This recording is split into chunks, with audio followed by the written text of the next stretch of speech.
여러분, 안녕하세요. 여러분들의 경제적 자유를 추구하는 주식부자 주부입니다.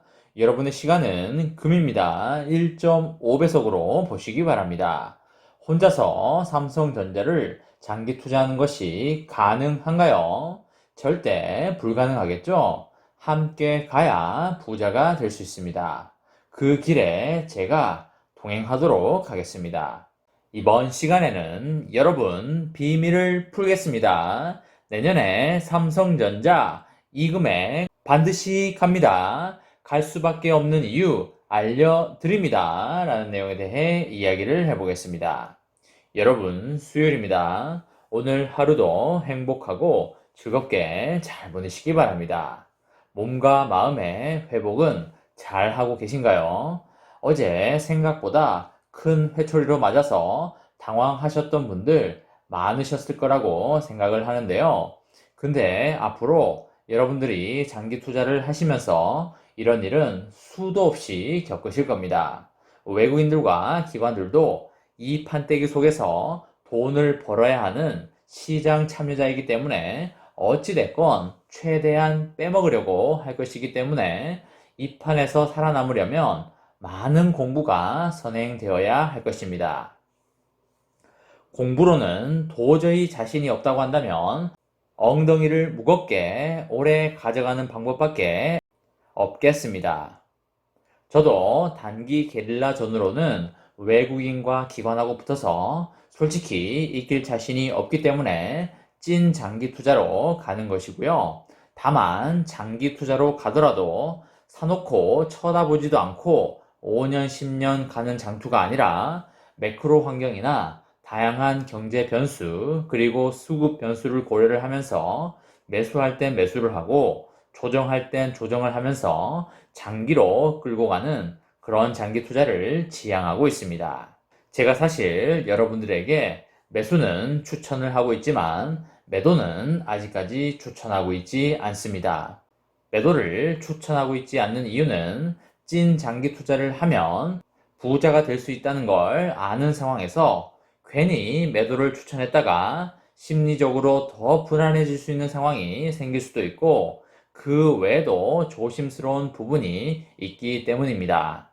그리고 무엇보다도 삼전 장기 투자의 가장 큰 매력은 3개월마다 받는 배당금이기 때문에 장기로 봤을 때 주식수를 꾸준히 모아가면서 배당만 잘 받아도 충분히 좋다고 생각하고 있기 때문입니다. 배당금의 위력이 1, 2년으로는 절대 나타나지 않습니다. 최소 몇 년은 지나야 배당금의 위력이 나타날 것이고요. 2010년경에 삼성전자를 샀다면 지금쯤 배당 수익률이 연 10% 이상 나오고 있습니다. 여러분들 은행이자 10% 이상 받아보신 적 있으신가요? 아마 IMF가 터졌을 때 그 정도 했을 것이고요. 최근 10년 안에는 은행이자 10%를 눈을 씻고 찾아봐도 없을 겁니다. 이렇듯 삼성전자의 배당금의 위력은 장기 투자를 할 때 비로소 나타나게 됩니다. 그래서 매수는 하되 매도는 정말 본인이 꼭 써야 하는 상황이 아니라면 추천을 하지 않는 것입니다. 하지만 앞으로는 단기 투자자들을 위해서 매도 사인까지는 아니더라도 살짝 넌지시 시그널을 드릴까 생각하고 있습니다. 찐 장기 투자자는 중간중간에 매도해서 다시 저점에서 사고자 하는 전략을 취하는 걸 절대 추천하지 않습니다. 추천하진 않지만 본인의 책임하에 분할 매도를 해서 다시 저점에서 사고자 하는 시도를 하는 건 말리지 않겠습니다. 여러분들 모든 투자의 이익과 손해는 본인에게 귀속된다는 거 다들 성인이시니까 잘 알고 계실 겁니다. 자주 말씀드리지만 여기는 총소리가 없지만 총알이 난무하는 그런 전쟁터입니다. 경계를 많이 하되 또 한편으로는 상당한 여유를 가지면서 투자를 이어나가시기 바랍니다. 여러분들 주가는 어떻게 구해지나요? 대답을 한번 해보시기 바랍니다. 대답을 못 하시는 분들이 몇 분 보이시는데요. 그럼 좀 더 쉽게 주가는 뭐와 뭐의 곱으로 이루어지나요? 그쵸? 주가는 주당 순이익이라는 EPS와 주가 수익 비율이라는 PER, per의 곱으로 이루어지게 됩니다. EPS와 per에 대해서 많이들 들어보셔서 익숙하시죠? 아마 다들 익숙하실 거고 주린이 분들 중에는 낯설어 하시는 분들도 있을 거라 생각을 합니다. 영어의 약자이니까 영어에 너무 신경 쓸 필요는 없고요. 의미만 아시면 되겠습니다. EPS는 주당 순이익이라고 하는데요. 당기 순이익을 총 주식수로 나눈 겁니다. 매우 쉽죠? 삼성전자의 올해 예상 당기 순이익이 40조 정도가 되겠습니다. 영업이익은 53조 수준으로 나올 것 같은데요.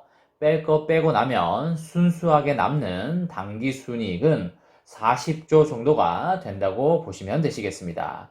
이 40조가 올해의 당기 순이익이 될 것이고요.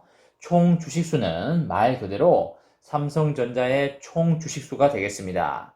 보통주와 우선주의 총 주식수는 69억 주 정도 된다고 보시면 되고요.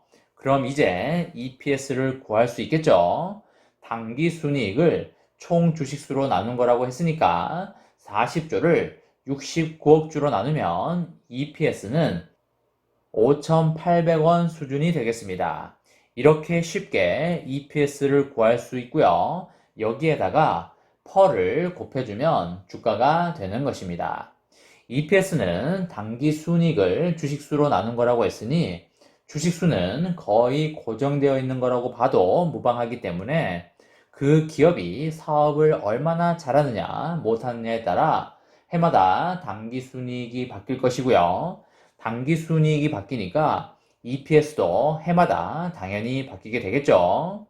그렇기 때문에 여러분들 주가는 무조건 실적에 따라간다는 말을 많이 들어보셨죠?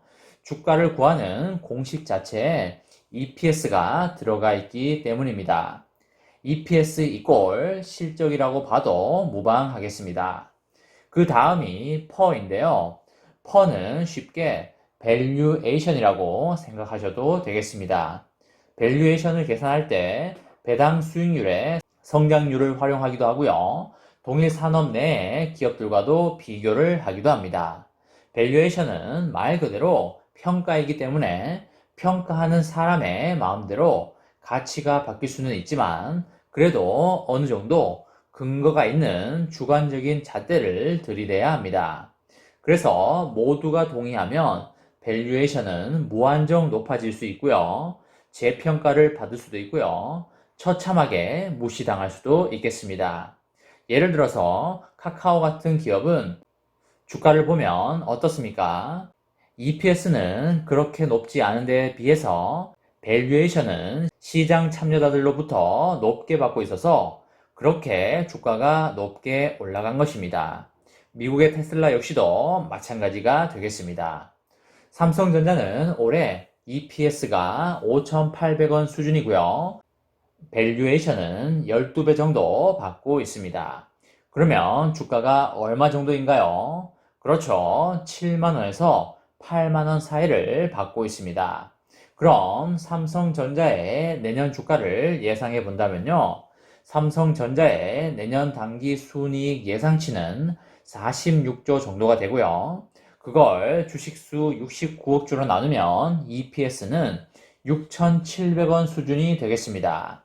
내년에 밸류에이션을 얼마 정도로 줄 수 있을까요? 내년에는 드디어 비메모리가 터지는 해 아니겠습니까? 올해보다 당연히 밸류에이션을 더 많이 줘야 하면 당연하겠죠. 최소 14배에서 15배를 준다고 가정을 한다면 최소 9만원에서 10만원이 되겠습니다. 내년에 최소의 밸류에이션만 받아도 10만원은 넘어갈 걸로 보이기 때문에 여러분들 가격이 쌀 때 여윳돈으로 많이 줍줍하시기 바랍니다. 1, 2년 안에 크게 웃으실 일이 많이 있을 겁니다. 이번 시간에는 여러분 비밀을 풀겠습니다. 내년에 삼성전자 이 금액 반드시 갑니다.